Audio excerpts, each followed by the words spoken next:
بسم الله الرحمن الرحیم.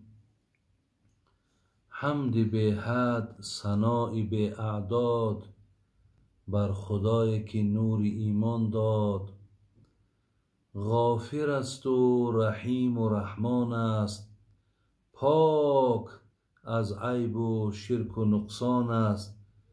صلوات خدای هر ساعت، بر رسول که هست زو طاعت. نام پاکش محمد عربی است، صلی الله علیه و سلم راهنماینده بزرگ و سبی است. السلام علیکم و رحمت الله و برکاته. باز هم برادران و خواهران بسیار گرامی، شما را به این روزهای بسیار سعید و بسیار روزهای نیک تبریک و تهنیت میگویم و از خداوندی که بسیار توانا و از خداوندی که بسیار بزرگ است خواهان او هستم که خداوند ما و شما را در این حیاتی که مقدر کرده است همیشه با توفیق و همیشه با یاد خودش نگه دارد و از الله مهربان خواهان او هستیم که خدای مهربان مشکلات هامان، سختی هامان از بالای سرمان دور گردانه و از خدای مهربان خواهان او هستیم که خداوند تمام گذشتگان ما و شما را رحمت و مغفرت کند و از الله مهربان خواهان او هستیم که برای آن روزداران که چی بشارت های زیادی داریم خداوند اهل روزداران را از این بشارت ها برخوردار گرداند و خدای مهربان دعا میکنیم که خداوند در این ملک ما و شما در این وطن بسیار عزیز ما و شما هم فیض و برکات نازل فرمایه و آفت و بلاها را خدا دور گردانه و از خدای مهربان دعا میکنیم که خداوند همه دادرها و خواهرها و مادرای مهاجری که داریم خداوند در پرده رحمت و عصمتش همگانشون را نگهبان باشد.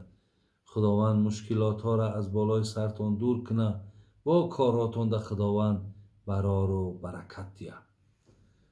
برادران و خواهران عزیز، الله مهربان میفرمود اعوذ بالله من الشیطان الرجیم فاسألوا اهل الذکر ان کنتم لا تعلمون. خدای مهربان میگفت اگر هر یک مسئله و مسائلی که شما در او در ماندین، شما مقصد جواب او را ندانستین، شما از دانشمندهای خود، شما از علمای خود، شما از پیشواهای خود اون سؤالها را بپرسین تا که شما برای خود جواب بگیرین. انشاءالله برادران عزیز، من خدا خواهد چند سوالی که در پیش دارم برای شما سوال هاتون جواب میگردانم تا از خدای مهربان خواهان او هستم که خداوند بعد گوش کردن این برنامه ها و بعد گوش کردن این سخن ها خداوند باز هم توفیق های ما را، محبت های ما را و سوی دینش زیاد بگرداند. اینجا سوال آمده است که بابای حاجی میرزا گوید که آیا تبریک گفتن در روز جمعه درست است یا نه؟ زیرا بسیاری ها این را بدعت میگویند. برادران عزیز و گرامی،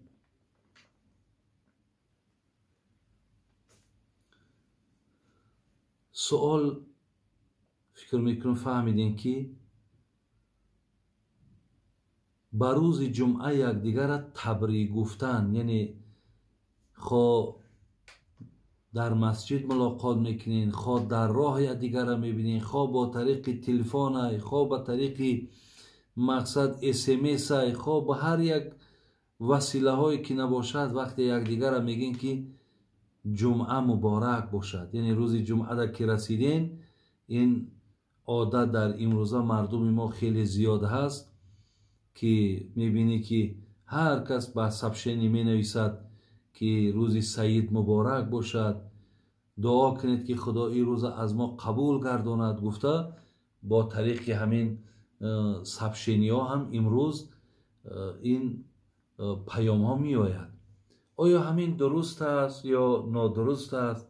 زیرا بسیاری ها میگن بدعت است. برادران عزیز و گرامی، هر یک کاری را که اگر به شرطی که جناب رسول اکرم صلی الله علیه و سلم من کرده باشد، ما را از اجرای او، از گفتار او، این زمان اگر وقتی ما بازم آنی که ما یک حدیث صریح، یک حدیث صحیح داریم که جمعه را تبریک گفتنش بدعت است، اگر باشد این حدیث، این حالت اگر ما دیگر حقی کسی را تبریک گفتن نداریم.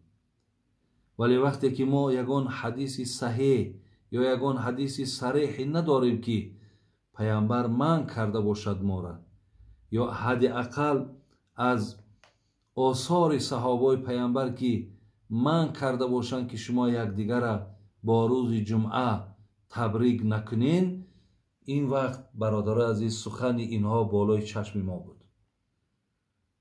زیرا که چیزی را که الله مهربان میگه و ما اتاکم الرسول فخذوه و ما نهاکم عنه فانتهوا، هر چیزی را که پیامبر آورد بگیرید، از هر چیزی که پیامبر نهی کرد شما باز ایستید.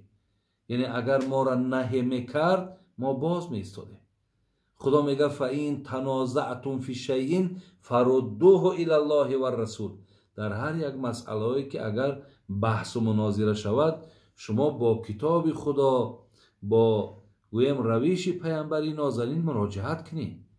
از این لحاظ برادرایی که ایرا اگر بدعت میگن خیلی خوب میشد همین برادری که هم سوال داده است شما دلیل ها و حجت های اونها رو می آوردین، اینجا دا بسیار نیک میشید.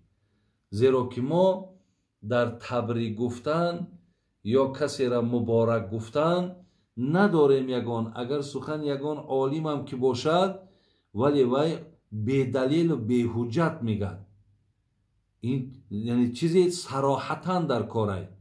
مقصد پیامبر کسی را تبریک نگفت، صحابه کسی را تبریک نگفت، این دلیل نمی شود، بلکه دلیل همونی هست که وقتی پیامبر گرامی ما را از او کردار منع میکنند. انا اینجا برادر عزیز، یا اگر کسی از صحابه پیامبر یکدیگر را تبریک گفتن و پیامبر مقصد اونها را منع کرد، گفت که نکنین یکدیگر را تبریک، انا این حالت دا ما میگیم که بله درست، روز جمعه را به یکدیگر تبریک نگیم. لیکن وقتی که این حجت نیست، وقتی که مثال میارن یک عالم از مقصد خواه پاکستان است، خواه از عربستان است، خواه از عراق است، فلانی عالم گفت، عالم برادر عزیز اینجا حجت نمی شود. حجت برای حجت یعنی یک دلیل یا یک حدیث یا حداقل یک اثر، یک گویم یک رفتاری که بین دو صحابه پیامبر حتی باشد که مثال همین یک دیگر هم گفته باشند و پیامبر من کرده باشد، یا صحابه پیامبر نسبت یک دیگرش من کرده باشد، برادر عزیز همرا ادرساشون بیارین، بعد مقصد این مسئله رنگش دیگر میشد. حاضر ما این خیلی حجت برادر عزیز نداریم. لیکن بینین حدیث های پیامبر ما که از ابن عباس جناب ابن ماجه که در رقم 1098 حدیث میارد، میگه از ابن عباس میگه که این هذا یوم عید جعله الله للمسلمین، یعنی همین روزی برادر عزیز روز جمعه را پیامبر نازنین گفتن روز عید است. چرا که همین روز عید قربان، عید رمضان داریم، یک دیگر را مثال در یک سال یک بار عیدا مبارک شوه میگیم، همین روز جمعه هم اگر بگیری با در مرتبه و در مقام این از روز جمعه و از روز مثال از عید قربان و عید رمضان در مقام و مرتبه با روز جمعه بلند است. از این لحاظ ما نمیتونیم برادر عزیز که این روزی ایدمان هست ما بگیم که نه تبریک گفتن یعنی بدعتش که گفتیم معناش همین میشه که کسی را بگی که جمعه مبارک شوه تو با سبب همین گفتگیت تو در گمراهی میرای و آدم گمراه جهنم میروه. برادرای عزیز اینم هیچ امکان ندارد من گفتم که حجت باشد اینجا عقلگرایی نکنیم زیرا معنای گپ شما همین است که اگر کسی را گویی که جمعت مبارک شود دوزخ میره. برای همین برای هر یک گپ زدن حجت در کار یک حدیث پیامبر بیار از آثار صحابه بیار یا گفتگوی دو صحابه که دیگر را تبریک گفتن پیامبر منشور کرده باشد بیارین مرحمت قبوله. لیکن این خیل فلانی گفت فلانی عالم دلیل حجت نمیشه. برای همین برادر عزیز مبارک گفتن تبریک گفتن انشاءالله یگان باقی ندارد. تا با من انشاءالله اگر حیات باقی باشه انشاءالله زنده باشیم شما نویسین مقصد در همین شبکه‌ای که حاضر من برآمد کردم در همین نور تیوی در همینجا شما نویسین همون حجتایی که برای بدعت بودنش بیارین حجت ها را من میبینم انشاءالله با در همینجا جوابش برای شما میگردونم که من مقصد یا خطا کردم اگر من خطا کرده باشم من اعلان میکنم من خطا کردم. لیکن اگر به شرطی که حجت نآوردین من میگم که این یگان باقی ندارد. خب سوال دیگری که آورده است گفته است خب آیا خون طهارت را میشکند؟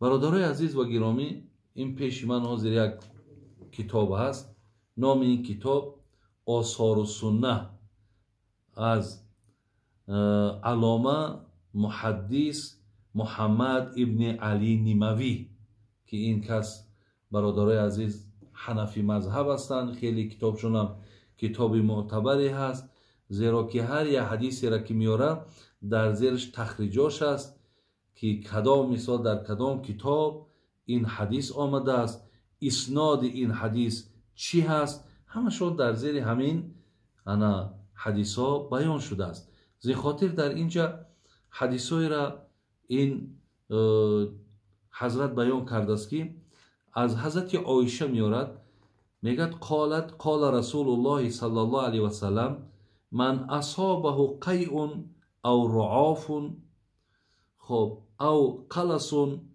او مزی فلینصرف فلیتوضا. در حدیث آشکارا آمده است پیامبر نازنین گفته است هرگاهی که اگر کدامی از شما با پری دهان وقتی میگردانین قای میکنین میپرتایین یا یک مقدار خوراکی را خوردین رفت در معده و از اونجا با پس گشت با پری دهان پرتافتین او رعاف خونه که از بینی جاری می شود بینین او مزیون یا مزیه که برادرای عزیز مقصد خواه انا بسیاری وقت انسان در یک چیز مثال فکرش می رود یا با زنش مثال گفتگوی دارد کمی آبی که مقصد بیرون می شود حضرت عایشه مادرم از پیامبر نقل دارد که وقتی اینها که در شما که پیدا شد فلیتوضا شما از سر نو طهارت بگیرید. یعنی این حدیث باز برادران عزیز و گرامی که انا در زیرش در ابن ماجه می آید و با مقصد روایت مادرمون حضرت عایشه میگیرد حتی میگه اگر شما مفصلتر خواهید که این حدیث رو اگر دریافت کنین در بخاری هم میگد در باب استحاضه آمدگی هست انا که زنی که نزد پیامبرمون آمدن ولی من در همین ابتدای کتاب مقصد او حدیثی را که اشاره کرد که از اینجا مثال شما نگاه کنین من اینجا هم دیدم که همون انا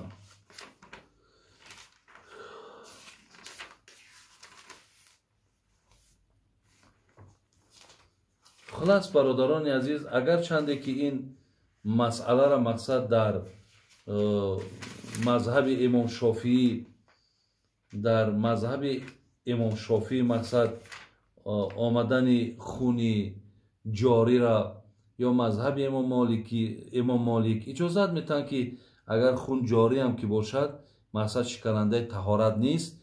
اونا دلیلای کاظی میارن. این حاضر ما در باب استحاضه از همین کتاب حضرت، همین جمع حضرت عایشه مادر میگه جاءت فاطمه تو بنت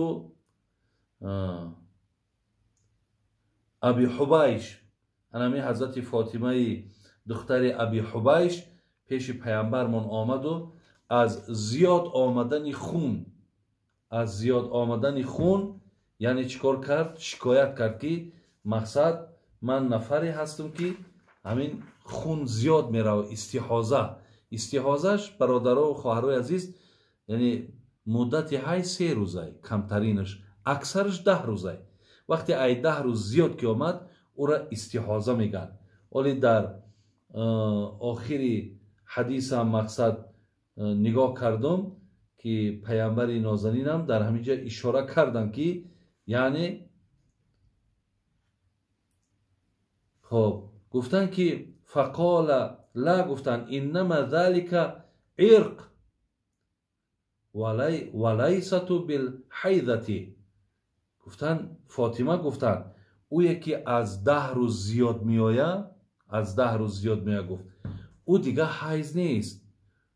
او را گفت ذالک را عرق میگن، یعنی عرق خونه که از رگ بیرون میشود. یعنی وقتی که خونه که از رگ بیرون شید، طرف فاطمه دختر ابی حبیش پیامبر چی گفت؟ گفت که برای طهارت کن، یعنی بخون طهارت که گفته. همین را حضرت هم دلیل آورده است و حضرت امام ابو حنیفه هم همین را برای ما و شما اسناد کرده است که اینجا چند حدیث ها است، ولی با استناد این حدیث ها در مذهب خودمان خون شکننده طهارت به حساب می رود. اون امام شافعی هم از غزوه ذات الرقاع از حضرت جابر دلیل میارد که صحابه مقصد نماز میخواندن، زمانی که در بدن او تیر رسید و از جای تیر خون جاری شد ولی وی نمازش مقصد قطع نکرد. برادر عزیز، اینجا هم دانشمندای مذهب حنفی میگن که او حالت اضطراری بود، یعنی در یک حالت ضرورت قرار داشت. اگر همین خیلی حالت در بالای ما هم که بیاید، ما به همون خون جاری هم نماز میخوانیم. لیکن گپ در سر این است که اولی ما در میدان جنگ نیستیم، آیا تیر در بدن ما نیست؟ در این حالتهایی که امروز ما قرار داریم برادران عزیز و گرامی، با حدیثی که جناب امام بخاری حتی میارش که این زنی که پیش پیامبر آمد که از 10 روز زیاد شد، دیگر خون استحاضه گفت خون رگ است. گفتی مقصد این دیگر حیض نیست، زیلیاز از خون استحاضه گفت، یعنی از برآمدن خون گفت. بچه هم دیگر چیکار کن؟ طهارت کن. برای همین شکننده طهارت این خون به شمار می رود. خب حتی همون بسیاری از حتی پیروای امام شافعی، حتی پیروای امام مالک، خودشون هم در همین مسئله رخصت دادن جاری شدن خونم بحث و مناظره ها دارن که حتی میگن این خونی که جاری می شود به آیت قرآن ثابت است که خون مقصد خودش این نجیس هیاخه. وقتی نجیس که از بدن ما بیرون می شود، یا خون وقتی که در لباس می زند به نماز میکند کو. زین لحاظ حتی همون صحابه هم که خون به همون خون جاری، او خون جاری لباس شب به نماز میکند کو. گفته با در بین خود همین دانشمندای امام شافعی و امام احمد حنبل بحث و مناظره است. زین لحاظ برادران عزیز و گرامی، خون طهارت را می شکند. لیکن در مسئله خون یا زرداب، اگر من طهارت داشتم، یکی مبادا بینیم خون سر کرد، یا یک جای زخمی بود خونش جاری شد، یا زرداب جاری شد، این حالت در استنجا یعنی بین پا را شستن شد ضرورت نداره. فقط شما باقی اعضا را دست رو میگیم تا پامونم داخل می شود. همینها را میشویم، تمام، دیگر ما صاحب طهارت میشیم. برادر عزیز، اینجا با سوال دیگری آمده است که اذان فرض است یا سنت؟ اذان برادران عزیز سنت است. الاذان سنتون، یعنی اذان برادران عزیز از زمره حکمش سنت است. خب یعنی واجب و فرض نیست. سوال دیگری که اومد از گفته است آیا ختم قرآن به میت میرسد یا نه؟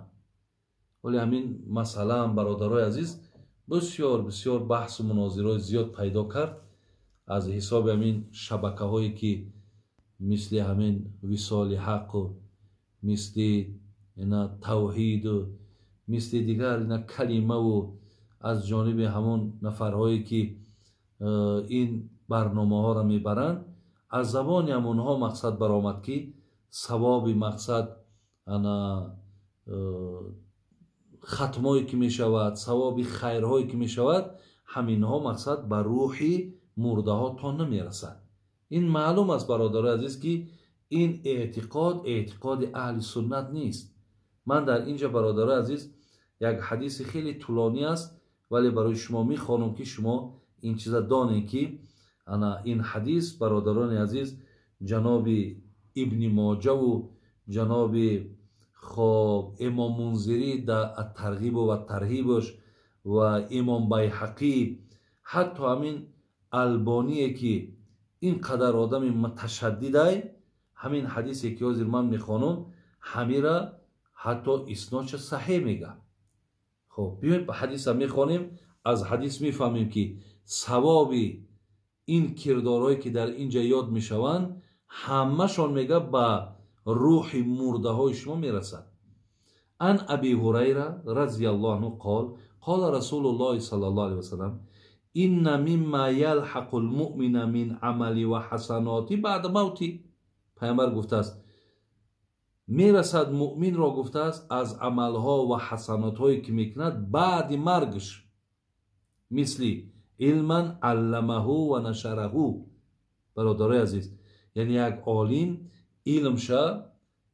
علمش به دیگران میبخشه یا از علمش دیگران را تعلیم میکنه. انا همین برادر، اگر چند همین عالم در خانه قبرم که باشد، مردمی که از او استفاده کردیستند، ثواب او بر روح همون عالمی که در خانه قبر است میرسد. و ولدا صالحا ترکه، دیگرش کی است؟ یک آدمی که یک فرزند صالح را به باقی ماند، یک فرزند خوب، یک فرزند بهترین، یک فرزند مقصد موحد، یک فرزند بسیار خادم، یعنی همه جهت در همین فرزند خوبی ها دیده می شود. همین خیلی فرزند در گذاشت خانه قبر رفت، بین از حساب فرزند صالح تربیه کردگیش هم ثواب بر روحش می رسد. او مصحفا ورثه، یا یک نفری که مبلغ داشت و یک 50 یا 100 کتاب قرآن خرید و در خواننده هاش تقسیم کرد. تا وقت این قرآن هست در دست این مردم، ثوابش میگه بر روحی همون خریداری که در خانه قبر است میرسد. او مسجدم بناهو، یا کسی که با مبلغش مسجد بنا کرد. او بیت لابن سبیل بناهو، یا یک کسی یک مهمان خانه میسازد. ولی در جای ما این خیلی مهمان خانه های بے پول نیست که در خارج هست. مهمان خانه هستن که میره بے پول خواب میکنی، بے پول خوراک میخوری. انا همین خیلی مهمان خانه ها از بس که ما ها را که خانه‌مون مهمان خانه، این مردم تاجیک ما که سه مردم مهمان نواز و مهمان دوست است، ولی در اون مملکت ها یک مهمان خانه است. مقصد همون دربر بالاش نویسندگی است که همین مقصد چی است؟ از برای خدا ساخته شده است. میره شب تا شب میکنی، خوراک تا میخوری، ثوابش به همون کسی که در همونجا اساسگذار است رسیدن میگیره. او نهرن اجراهو، یا کسانی که از زمین آب میبرارن.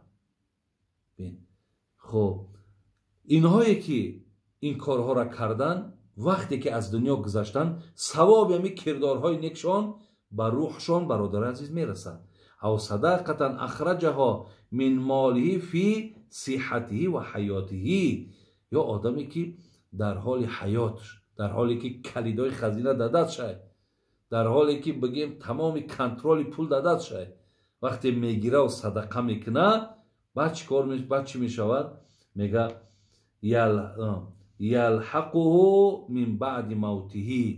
انامین کردارهایی را که من در بالا، انامین عملهایی را که من در بالا یاد کردم، انامین ها بر روحش حتما میرسه. یعنی معلوم شد از این حدیث. این حدیث دیگری من در پیش دارم که جناب بخاری و مسلم و ترمذی و جناب ابو داود و همه روایت کردن از ابو هریره. میگه اذا مات الانسان انقطع عمله الا من ثلاث. ببین، یعنی انسان از دنیا گذشت مگر 3 نفری هست که نامه اعمالش نمیپوشه خدا. یکم صدقه جاریه، کسی صدقه جاریه میکنه، راه میسازی، مسجد میسازی، بین مهمان خانه میسازی، آب میبراری، کسی را زن میتی، همه یا صدقه جاریه. او علم ینتفع به، یا از علم دیگرها منفعت میگیرن. او ولد صالح یدعو له، یا فرزند خوبی را که باقی میمونی. اینم حدیث مشهوره که معناش چی است؟ یعنی انسان خانه قبرم که رفت، همین کردارهای نیکش در خانه قبر کمکش میکنند، ثوابش با او میرسه. معلوم میشود که عقیده اهل سنت بر همین است برادران و خواهران عزیز، که یعنی کردارهای نیک ما ثوابش به گذشتگان میرسد. این روزا چیکاری که ما هم مثال هر یک روزا میگیریم، میگیم خدا پدر و مادرمون رحمت که به خاطر همین عملی صالحی که من کردیستم. یا یک پیاله چای میکنم، 4 موی سفید فریاد میکنم، یک طعام میخورن، یک آیت میخونن، میگیم ثوابش میرسه، زیرا عملی صالح کردیم ما. ثواب عملی صالح بر روی گذشته ها میرسد. این عقیده اهل سنتی و الجماعه است. الله مهربان باز هم نگهبانتان باشد. خداوند به درد و به غمتان کند. انشاءالله خیلی کم کم مانده هم شده ماه رمضان. از این لحاظ باز سوال هایی که انشاءالله آمدیستن ما می نویسیم، برای اونها با جواب می گردانیم. و اون سوال هایی را که پیشتر وعده کرده بودم در باب دجال و در باب مرده میشنود نمیشنود، انشاءالله اونها هم در عرفه جواب گفتنن. کم کمک بعضی مشغولیت ها هم دارم، از این لحاظ با اون سوال ها نرسیدم، ولی انشاءالله در همین روزهای نزدیک اونها را هم به سمتان میرسانم. آخراً الله همتون نگهبان باشد. السلام علیکم و رحمت الله و برکاته.